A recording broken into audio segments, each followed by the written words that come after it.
Welcome back to The Mind, a podcast series by the Ramakrishna Vedanta Centre, New Zealand, a conversation at the meeting point of modern science and the contemplative traditions of yoga and Vedanta. I'm Rama, your host. Last time, the group walked through the first doorway, rhythm and sound, the slow breath that settles the body, and the repeated word that climbs a ladder towards silence. Rhythm, Swamiji said, carries you to the threshold of the still center. Today, they learn what crosses it, attention, trained directly. This is the heart of what most people picture when they hear the word meditation, and Swamiji is going to do something careful with it. He will show that the famous sequence of meditation, the withdrawing of the senses, the holding of the mind on one thing, the deepening into flow, and finally, absorption, is not four separate tricks, but a single continuous movement. The same movement you already make every time you try to keep your mind on one thing, and it slips and you bring it back. He will explain it with two notes tuning into one, with walking in step, with a screen behind a film. And, with Dr. Watson's help, he will turn an 1800-year-old list of the 9 ways meditation fails into something close to a modern diagnostic chart. He will also be honest about a limit, that even the deepest stillness is not quite the end of the road. The technology of attention. Let's join them. The same room. There is a settledness in the group now, the quiet of people who have started a daily practice and felt it begin to work. Last week, each of you took the slow breath into your daily life and learned to match the rhythm to the drift. Tell me how it went. Sarah? The 10 minutes a day stuck, which surprised me, and the heavy morning rule changed everything. One grey Monday, I would normally have forced myself to sit and just sunk. Instead, I put music on and moved around the kitchen first, then sat. It worked. I stopped failing at the heavy days.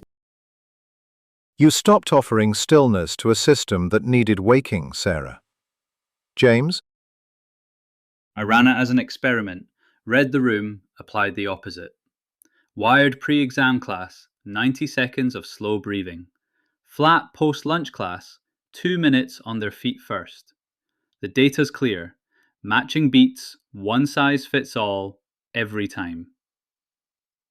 But I noticed something I couldn't name. Even after they settled, holding their attention on the actual work was a separate problem. Calm wasn't the same as focused. You have put your finger on exactly today's lesson, James. Hold that thought. Kai? I added the repeated word on the out-breath, and fine, it did add something, a kind of handle, but here's my honest report. I could keep it up for about 4 breaths, then my mind wandered off, then I'd notice and drag it back, over and over. Felt like I was failing at it. Then I have good news that will reframe your whole week, Kai. Because that slipping and returning is not you failing at the practice. It is the practice. We will get there in a moment. Dr. Watson? I used the matching clinically, read the drift, then chose the rhythm. It sharpened my prescribing, but it also exposed the gap in my vocabulary. When a meditation or breathing practice isn't working for a patient, I've had no precise way to say why it's failing. I can say it's not landing. I can't say what's broken. I came in hoping for something more exact. Then this is your lesson too, Doctor. Because the supreme teacher of meditation left us a precise list of the ways it fails, and you will recognize your patience in it. So, today we cross the threshold. Last week, rhythm. This week, attention itself, trained until it can do what Kai found so hard, and far more. Kai, let me start with your honest confession, because it is the doorway. You held the word for a few breaths, the mind slipped, you brought it back, again and again, and you felt you were failing. Let me describe what was actually happening, and I think you will recognize every part of it. Go on. There are in the tradition 4 stages to training attention, and they have names we will come to. But here is the thing almost nobody is told at the start. They are not 4 separate techniques. They are one single movement at 4 depths. The way a seedling and a flowering plant are not 2 different organisms, but one life at 2 stages. And you, Kai, were already doing the first real stage. Let me lay the 4 out simply. The first stage is simply turning down the volume on the senses, not blocking them, not forcing silence, just stopping the amplifying. The traffic outside still makes its noise, you simply stop turning it up. The tradition calls it pratyahara, the drawing in of the senses. Notice it is done by the mind, not by the ears. You can do it in a noisy room. You are not shutting the world out. You are turning down your own gain on it. That's a kinder version than go somewhere silent. I never have somewhere silent. But turning down my own volume on the chaos, that I could try at the kitchen table. Exactly where it is meant to be done, Sarah. The second stage is where Kai was living all week, holding the mind on one chosen thing. One word, one breath, one object. And here is the crucial truth, Kai. At this stage, the holding is meant to be intermittent.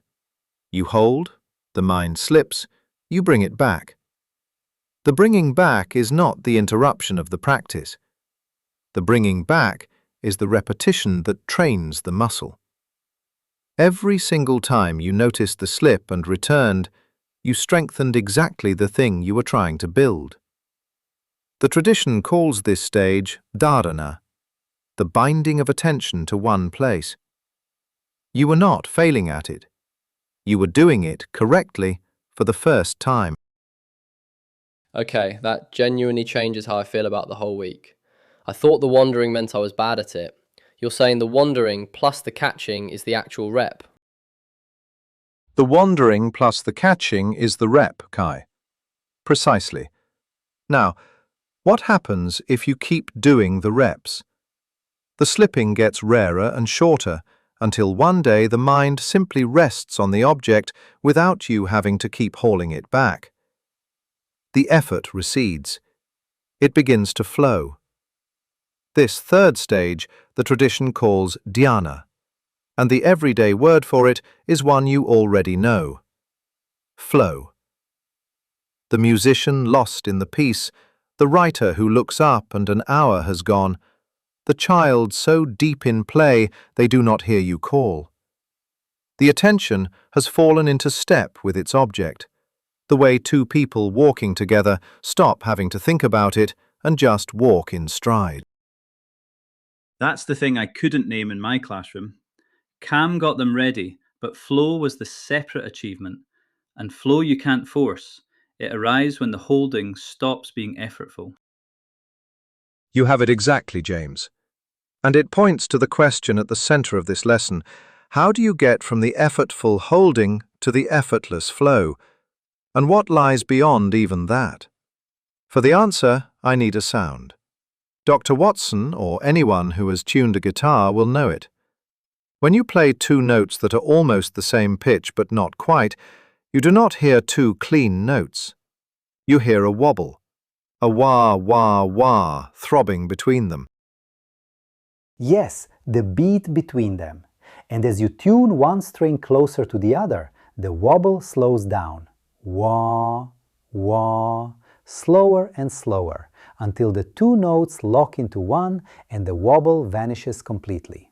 Suddenly, there is just one clear, strong tone. That wobble, Doctor, is the whole secret of this lesson, and it is the perfect picture of the wandering mind. The 2 notes are your attention and the thing you are attending to. When they are close but not matched, you get the wobble, the restless flicker, the slipping, the sense of me over here, the object over there. The work of attention is nothing more than tuning your note to the object's note. As they come closer, the wobble slows and the mind grows quieter.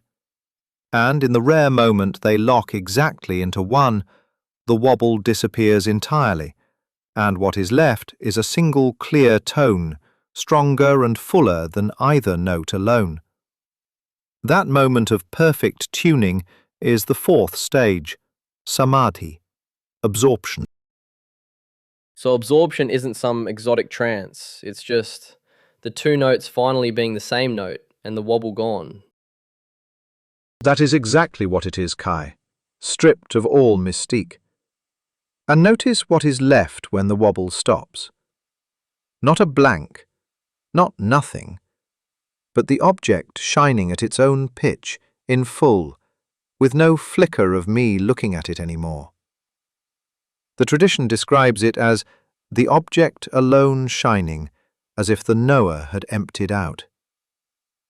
There is no longer I watching this. There is simply this, fully present. The separation has dissolved into the resonance. That is why people who reach it describe it not as losing themselves in a bad way, but as the most complete kind of presence there is. Now I must say something carefully, because this is the most easily confused point in the whole tradition, and also the most important. When the wobble stops and the object shines alone, where are you? Where is the one who was meditating? I'd assume gone? Merged into the object? That sounds a little frightening, honestly, like losing yourself. It frightens many people, Sarah, and the fear rests on a misunderstanding I want to clear up completely. Let me give you the picture that dissolves it. Think of watching a film at the cinema. The images flicker and rush across the screen, and you get so caught up in them that you completely forget the screen is there. But the screen was there the whole time. In fact, the screen is the one thing that never flickered, never changed, never got caught up in the drama. It simply held all of it, steadily, from beginning to end. Your thoughts, your perceptions, your feelings, even your meditation itself, all of that is the flickering film. And there is something in you that is like the screen, the simple awareness in which all of it appears, which has been watching this entire conversation, perfectly steady, never once anxious, never itself slipping. Kai, all week, when your mind wandered and you noticed it had wandered, what noticed? Something was watching the slipping that did not itself slip. That watcher is the screen. Yeah, the thing that noticed I drifted, it hadn't drifted. It was just there, watching the drift. That is the screen, Kai, and you have just located it directly, which most of the world's philosophy circles for centuries. So here is the resolution to Sarah's fear. In absorption, you do not vanish. What happens is that the flickering finally stops, and so the screen, which was always there but always overlooked behind the rush of images, becomes obvious. Absorption does not create that still awareness. It simply quietens the flicker that was distracting you from it. You were never going to be lost. You were going to be revealed. That's an enormous relief. It's not annihilation, it's the noise dying down so you can finally notice the quiet thing that was always underneath. That is the whole of it, Sarah. Beautifully said. Now, the practical question, how do you actually train this, day to day? And here the supreme authority on meditation, the sage Patanjali, who systematized all of this nearly 2,000 years ago, gives a surprisingly concrete answer. And it ties straight back to last week. His recommended entry point is the repeated sacred sound, with one addition. Do not merely repeat it mechanically. Repeat it while gently engaging with what it points to, the sound and a feeling toward its source together. So it joins last week's rhythm to this week's attention.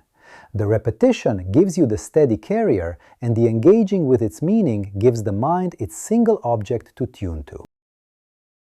Precisely the joint, Doctor. And there is a lovely description of the sacred sound, Om, from Sri Ramakrishna that makes it vivid. He said it is like the sound of a great gong struck. Tom. One strike, and the sound swells out and slowly returns to silence, a single complete ripple, rising from the stillness and sinking back into it. Each repetition is one such ripple. And he gave another image you will like, Kai, because it asks for no belief at all. The sacred sound is like the roar of the ocean heard from far off. You cannot yet see the ocean, but where there is the roar, there is the ocean, and if you simply walk toward the roar, it leads you to the water. You do not have to believe in the ocean. You only have to follow the sound. That I can actually use. Follow the sound, see where it leads. No faith required up front. It's empirical. It is entirely empirical, Kai. That is why I offer it to you in those words. Walk toward the roar and report back what you find. Dr. Watson, you said you lacked a precise vocabulary for why a practice fails a patient. Patanjali gives you one, and it is remarkably modern. He names 9 specific obstacles, 9 distinct ways the instrument of attention breaks down. Let me group them the way you would find useful. Please, this is exactly what I came for. Some of the 9 are the heavy failures. Physical illness that unsettles the whole system, a dullness or fog of mind, sheer sloth or lack of energy for the practice. Some are the driven failures, doubt that swings endlessly between options unable to settle, the pull of the senses dragging attention back out, a distorted way of seeing that misreads everything, and a restless inability to hold a stage once you have reached it. And he adds the plain ones, carelessness, simply forgetting to keep watch, and never quite getting a practice to take hold in the first place. I am genuinely taken aback. The heavy ones, the dullness and the sloth and the low energy, that is the lassitude of depression almost exactly. The doubt that swings and the inability to hold steady, that is the doubt loop and restlessness of anxiety. The distorted seeing that misreads everything, that is close to how trauma reshapes perception. And the sense pull he describes, the compulsive draw, is the shape of addiction. He listed these 18 centuries before my textbooks. And he did more, Doctor. He gave you 4 outward signs that tell you an obstacle is active, so you can spot it from the outside. A felt sense of distress, a lowered mood, a restlessness of the body that will not sit still, and a ragged, disturbed breath. When you see those 4 together, an obstacle is at work. You do not chase the 4 signs themselves, you treat the underlying obstacle, and the signs fade as it does. That is a clinical observation chart. Distress, low mood, restless body, disturbed breath. I take that history every day without realizing I was reading exactly his 4 signs. You were reading them all along, Doctor, and now you can name them. And here is the part that matters most to you, the thing that I think will change how you offer this. Patanjali says that the very same practice does 2 things at once, and they are not 2 separate results, but one. As the practice quietens the noise, the obstacles dissolve, and in the very same movement, the deeper awareness becomes perceptible. Lower the noise floor, and the static-driven troubles fade, while the quiet thing underneath, which the static was drowning out, becomes audible. One change, 2 faces. So I never have to choose between helping a patient's anxiety and offering them something deeper.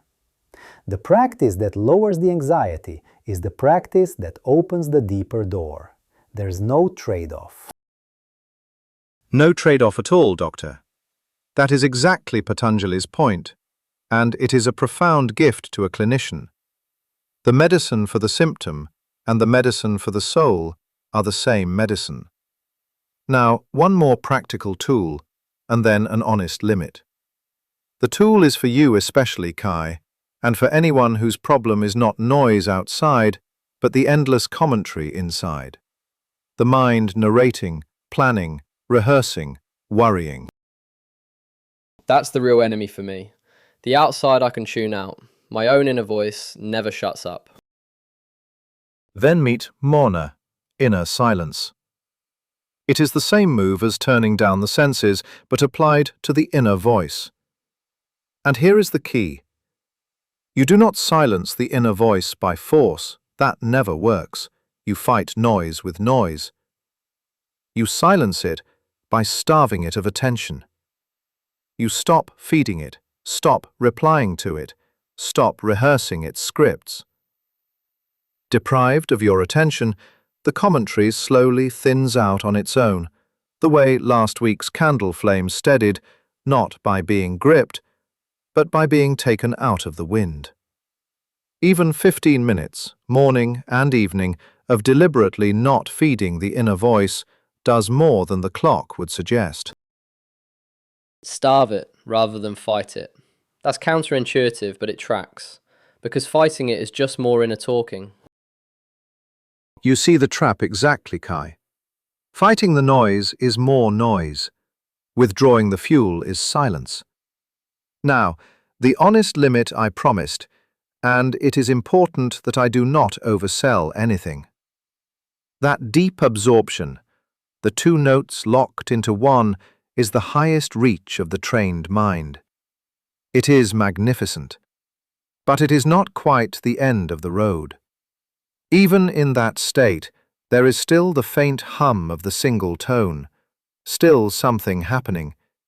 It is the stillest the film can become, but it is not yet the full recognition of the screen, the awareness in which even absorption appears and passes. So there's something beyond even the deepest meditation. There is a recognition beyond it, Sarah, yes, and I will not rush it, because it is the subject of a later lesson near the end of this journey. For today, hold only this. The trained mind brings you to the stillest, fullest state the mind can reach, and from there, the awareness that was the screen behind all of it can finally be recognized as what you most deeply are. The meditation is not the destination. It is what clears the view. And that is no small thing. It is everything that makes the view clearable. This week, gentle and specific. One practice each, all built on what you found last week. Sarah, yours is the kitchen table version of turning down the volume. Once a day, in an ordinary noisy moment, do not seek silence. Instead, simply stop amplifying the noise. Let it be there without turning it up. And in that quieter space, take 1 minute on a single thing, your breath, the warmth of the cup, and each time your mind wanders, just notice what noticed. You are introducing yourself to the watcher that does not wander. Turn down my own volume, hold one thing for a minute, and meet the part of me that catches the wandering. I like that the wandering is allowed. The wandering is not just allowed, Sarah, it is the doorway to the watcher. James, the classroom. You found that calm and focus are different achievements. This week, after you have settled a class, give them 60 seconds on one single object. A sound, a breath, a point, and tell them plainly, your mind will wander, and the whole exercise is just noticing and coming back. That the coming back is the training. Watch how relieved they are to be told that wandering is not failure. Reframe the wandering as the rep, not the failure. That's a gift to anxious students. Done. It lifts a quiet shame they did not know they carried, James. Kai, yours is to follow the roar. Keep your repeated word, but this week add the gentlest engagement with where it points. Not as belief, just as direction, like walking toward a sound to see what is making it. And keep a running count, honestly, of how the slipping and returning changes over the week. You are gathering data on whether the wobble slows. Repeat the word, lean slightly toward what it points at, and track whether the wandering gets less frequent. That's a clean experiment. I'll run it. Run it like the scientist you are, Kai, and trust the data either way. And Dr. Watson, yours is diagnostic. With a few patients this week, when a calming practice is not landing, use Patanjali's list. Ask yourself, is this a heavy obstacle, dullness, low energy, or a driven one, doubt, restlessness, sense pull? And check the 4 signs: distress, low mood, restless body, ragged breath. Then match your suggestion to which obstacle is actually present, rather than offering the same calm to everyone. Name the obstacle, confirm it with the 4 signs, then match the intervention to it. That turns meditation isn't working for you into an actual diagnosis with a next step. That is precisely the precision I was missing. Then you have it, Doctor. An 1800-year-old diagnostic chart ready for Monday. So, this week you each meet the watcher, reframe the wandering, follow the roar, or read the obstacle. Next time we step through the 3rd doorway, and it is a surprising one. We leave the meditation cushion entirely and ask how the ordinary actions of your day, the work itself, can become a practice that reshapes you. Patanjali handed us the recipe. Next, the kitchen of action. And so the group crossed the threshold that rhythm had carried them to, and found that the training of attention is gentler and more familiar than its reputation. 4 stages, Swamiji showed, but really 1 continuous movement.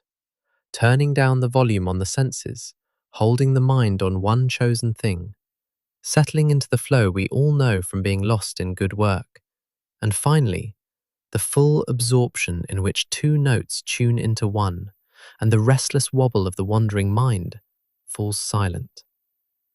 The great reframe of the lesson was for everyone who has ever felt they were bad at meditation, that the wandering and the catching it are not failure, but the very repetition that trains attention, the rep itself. They were shown the screen behind the film, the still awareness that holds every flickering thought and never itself flickers, and given the deep reassurance that absorption is not the loss of oneself, but the quietening of the noise that hid the self all along. They learned the practice the great sage prescribed. The repeated sound followed like the roar that leads to the ocean, and they watched an 1800-year-old list of meditation's 9 failures line up, uncannily, with the modern shapes of depression, anxiety, trauma, and addiction, with one liberating discovery folded inside it: that the practice easing the symptom is the very same practice opening the deeper door, no trade-off between them. And they were told honestly of a limit, that even the deepest stillness is the stillest the mind can become, not yet the full recognition of what was always watching. To go deeper, the full lesson 5.3 is available in the course Beginners, Conversations on the Mind in the Light of Modern and Spiritual Sciences, on the Ramakrishna Vedanta Center's website, www.vedanta.nz. It is also available as an app on Google Play and the Apple App Store by searching for Vedanta NZ. The cushion has done its work. Next time, the practice walks out into the ordinary day and becomes action itself. Until then, be gentle with your mind.